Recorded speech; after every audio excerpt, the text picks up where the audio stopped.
Welcome to CIS 240. In this class, we'll be covering Microsoft Word, PowerPoint, Excel, and a little bit of Access. Let's cover some basics about summer courses first, and then we'll get into a tour of our class. First of all, the learning content of a 16-week course has been compacted into a 6-week summer session. Expect to dedicate at least 2 to 3 hours per week on your coursework for each of your courses. For this course in particular, it really does depend on how much experience you have with the applications that we're learning. But don't lull yourself into a false sense of security. Just because you've written an essay using Word or given a presentation using PowerPoint, it doesn't mean that you really know those applications. I promise you're going to learn some things that you didn't know before. So take the trainings and the homework assignments seriously.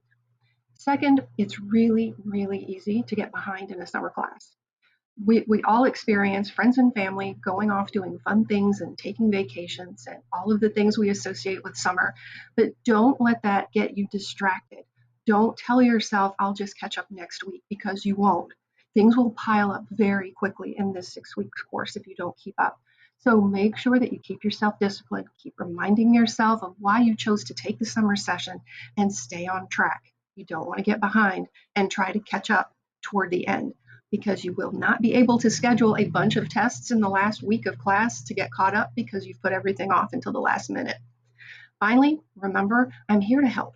This might be an asynchronous, self-paced course with no scheduled class sessions, but I'm still here. So we'll take a look at how to ask for help and what kinds of things that you need to send me in order for me to give you prompt feedback. But I am here, and we can jump on Teams anytime you need to and work through anything you might be stuck on. So let's take a look at our Blackboard course shell. Okay, welcome to Blackboard.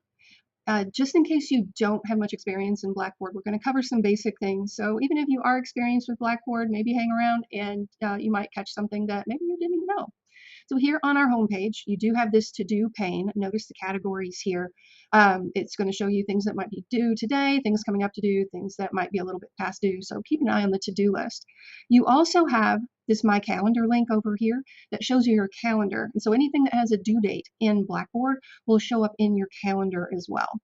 I've also added this pane here for student help videos. So if you're not familiar with Blackboard and how to take quizzes or how to upload assignments, you have all of these videos here to help you out. So let's start taking a look at the Start Here page where a lot of policy information is. Start here. You've got an introduction to me and how long I've been here and the kinds of things that I teach. One thing that I really want to spend some time on here for a second is this online courses pane. Again, I am in the Start Here section of our Blackboard course. Okay, it is important that you have a computer that has Microsoft Office installed on it. I know you have access to Word and some basic applications through the browser, through 365 online, but that is not good enough for this course. This course covers some more in-depth tasks and skills for these applications, and you cannot complete this course by using the browser version of these applications. You must install Office. This means that a Chromebook is not going to do, but any Windows-based PC or laptop will be fine. You do have free Office available to you, and that's included in one of the orientation sessions within the course. So you can download these things for free, but it does need to be installed. You also need to install Teams on the system as well, because the way we take tests is we join an independent Teams meeting, just you and me. You share your screen and your camera, and I observe you taking the test. Pretty simple, but you need to have Teams installed in order for that to work. And of course, you have to have a webcam or a phone with a camera. Sometimes if you're having technical issues, it might be, we might have the ability to let you have a cell phone that is positioned properly so that I can monitor you and your screen and make sure that you are actually doing the work. So please, other than that, take a minute, read through this information in the Start Here section, because I'm going to depend on you to have read that. That's why it's here. I'm not going to read it all to you. If you feel like you cannot have access to a laptop or desktop, if you don't have anyone in your family that has one that you can borrow, or if the public library isn't convenient, then you might want to drop this course and pick up a different one that you can take during the summer, because there is no workaround. You have to have these applications installed on your computer. After that, we have the Getting Help section, which I mentioned earlier. So depending on what you need help with, there's guidance here for you on how to get that help. Please follow that, especially when it comes to the Cengage assistance. If you're having any problems with your Cengage resources that are provided to you as a part of this course, there is no extra fee for it. If you're having any issues, use this contact information here to get help with it. Don't just Google Cengage help. We are a part of an institutional plan that gives us specialized help. So if you just go to Google and look at Cengage help, you're going to get the help that all the other people have and not the special one for SAU. So make sure that you use this information to get help on Cengage products. Also here is information about getting help from me if you're stuck on something. Always remember, for any support, the more information you can give the person, the better. A good description of what it is that you're trying to accomplish, what the computer is doing or isn't doing. If it's an assignment, exactly which assignment are you working on and exactly which step are you stuck on? And explain to me what you're doing and why you're stuck. And then before you send the email, attach your file to it so that I can see where you are. There are some things with these assignments where if you've skipped a step, you won't be able to do a step following that one. So if you send me the file, I can see that, oh, you didn't do this previous thing. That's why this particular tool isn't working for you. So again, screenshots, great descriptions, attach files. The more info, the better. All in one, well-phrased, well-worded email, okay? We'll get to the online testing instructions later. Let's just get you started with the course. Below that, you can see this booking tool here. If you need to make an appointment with me to get assistance for anything, this is how you do it, okay? You look for the date that you kind of want your appointment for. You click that date and see what times that I have available for you, and you click the button and make your appointment. It's pretty simple and straightforward. If you don't see anything that works for you, try another day. If there's just absolutely nothing that works, then send me an email and we'll see what we can work out. This is also how you're going to schedule your tests. All right, now we're going to move on to the syllabus and see how this course is graded. All right, on to the syllabus part of the Blackboard course shell to see how our grade is calculated. So you do have a full version of the syllabus to download toward the bottom, but here's a quick look at the syllabus and how you're going to be graded for this course. You have trainings, projects, tests, and reflections, okay? So the description describing to you what the difference is between a training and a project is down here below, so you can read that.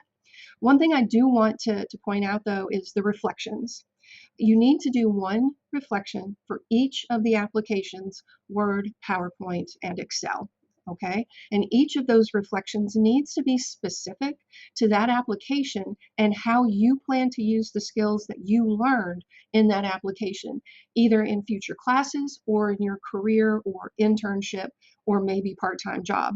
But it needs to be specific skills that you learned in that application and related to you and how you're going to use it, not just some general reflecting on the importance of technology and things like that. I want to know that you're thinking about what you're learning and how useful it might be to you in the future. You can even talk about things that you don't think you will probably use in your career, as long as you have a good reason for it. And I might have some information for you to tell you that, yeah, you probably will use that even if you don't think you will.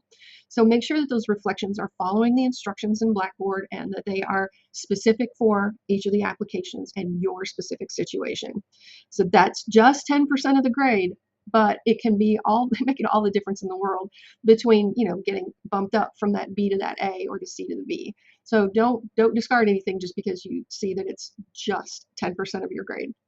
But you do need to do trainings to prepare yourself for the projects and the projects to prepare yourself for the tests.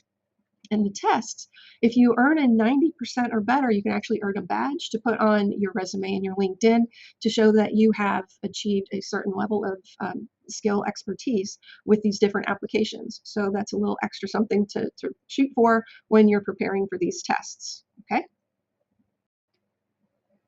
Here we are in course content. This is where you're going to spend most of your time. This is where all of your assignments are located, all of your links to textbooks and any videos that I might record and place into the course to help you complete your assignments. Okay, this is where everything is going to be. Please keep in mind that this page looks different if you're accessing it on your phone or on a computer.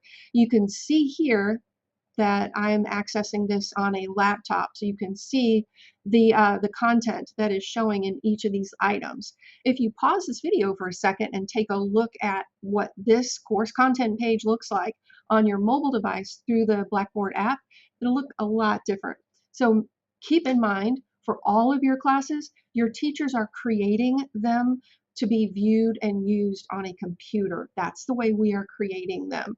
So if you are limiting yourself only to a phone, you probably are missing some important information that we are putting on the outside of these things that you can't see from your phone. Just keep that in mind. Some general reminders here at the top of the page. Again, you could read that yourself. We've covered some of this, but all of it is also covered in the Start Here area, as well as this orientation. You'll notice that this is it. The orientation is the bottom of the page. There are weekly folders that will be revealed once you finish the orientation. There's a lot to know in this course, and so it's important that you complete the orientation first. So when you click the button or click the link to actually open the orientation, you'll see page after page that's explaining things about how your email actually works and how it sorts the information, because all of your email messages don't just get dumped into a single inbox. They get sorted in all kinds of different places. So take a minute to watch the short video so that you understand how your email works. And beyond that, there are some pages that give you some more info about Blackboard. And in particular, most important are the pages on Cengage and how the Cengage trainings and projects work. So make sure that you look at those. As promised earlier, here's a page that shows you how you can install Microsoft Office for free just by logging into your campus email. And no, you can't use Google Docs, and no, you cannot use Apple Pages or Sheets or whatever it's called. Downloading Microsoft Teams and getting it set up. Then there are instructions for if you have never used Cengage at all, ever, if this is your first time ever logging into Cengage, this page is going to tell you how to be able to access those resources. And then the next two pages are how to complete trainings, what to expect there. And then the next page is how to complete a project and what to expect there. And make sure that you watch this carefully because they are very different. The project is the one that you're going to need the installed application for. Some more information about Cengage and how to access your book while you are completing some of the assignments to help you complete the assignments correctly. And after that, there is a form for you to fill out. You can see that it says you have to be logged into your SAU email, so the preview is probably not going to load. I'm basically just asking for some alternate contact information, so just in case our email goes down or you're not responding to email, I've got another way to reach out to you. And finally, at the very end of the orientation is a quiz. So you're going to click this link here to launch the quiz and answer a few questions about all of the things in the orientation, maybe something from Start Here, the syllabus. There are 10 questions. You need to score, get 7 out of the 10 correct. And when you do, the other folders for this page will show up. Okay. Once you complete your orientation quiz, and remember, 7 out of 10, you will see the weekly folders show up. Okay, and again, take a look at your phone and compare what your screen looks like and what my screen looks like. I have information on the outside of each folder to make it easier for you to find things that you might be working on. So for the very first week, once you complete the orientation quiz, and you do have more than one attempt at it, so 7 out of 10, open up the week 1 folder. It is a short week, so you only have a few assignments for this short week. You have 2 trainings and 1 project to get you started, okay? I'm going to scroll on down. Notice how I've got this organized here. We've got textbooks and supporting materials, so if I record a specialized video on this content, this is where it will be. Here's the 2 links for the textbook chapter 1 and chapter 2. Underneath that, we have this assignments divider, and these are the assignments that are due this week, okay? You'll notice the due dates are here in bright yellow. And I've given you an idea of the types of skills that you're going to cover inside these particular trainings. So you click this link to open up the training, and it will open up a simulated version of Word in your browser for you to get started with. The first time you open it, it gives you a screen check to make sure that your system can handle all the resources that it needs to run the page. So it takes a second for this to load. And again, if you've never used Cengage before, it might ask you to log in, but it should never ask you to pay for it. So if you do get a pay window, then go back to Start Here, find that 1-800 number for the Cengage helpline and give them a call, and they'll be able to walk you through. Typically, it's simple as clearing your cache and cookies, but sometimes it might be more than that. So it's worth a call to make sure that you can access the resources that you need. Don't you dare pay for something that comes with it. All right, finally loaded. So here's the system check. You're going to click Start. And once it starts, you'll notice that we've got 3 phases to the trainings. The first one, the system demonstrates a particular skill to you, completely narrates it and shows you how it works. And the next step, it kind of guides you through it. It tells you click here, type this, and it tells you if you're doing things right or not. The last step, it's much more independent. It just gives you the task instruction, and it expects you to know it at that point. So these 3 assignments are due at the end of the week. And for this class, our week ends on Sunday. We have a short week this week. We're starting on Thursday, ending on Sunday. But every week, our schedule goes from Monday through Sunday. You are able to work ahead if you like. So if you know that you have some trips or maybe a day at the beach scheduled toward the end of the month, if you want to work ahead, you absolutely can do that. Just don't let yourself get behind. The minimum due dates that you see on these assignments are your baseline. You need to keep up with at least that far in order to finish this course successfully. Okay, there are no incomplete grades in the summer, and no, you are not able to do everything in the last week of classes. So don't set yourself up for that kind of stress. It's impossible. It's not going to happen. Please don't let that be you. Keep up with the basic minimums. Again, these due dates that you see on the assignments and the due dates that you see in your calendar are the basic minimums for you to have things completed by. You can absolutely do them early, but do not do them late. And there you have it. That's enough to get started. So jump in, go straight to the Start Here section and read that information. Make sure you understand everything that's in the Start Here. Take a look at the syllabus page. Make sure you understand how your grade is calculated, and then go on to the course content area and get started on that orientation learning module.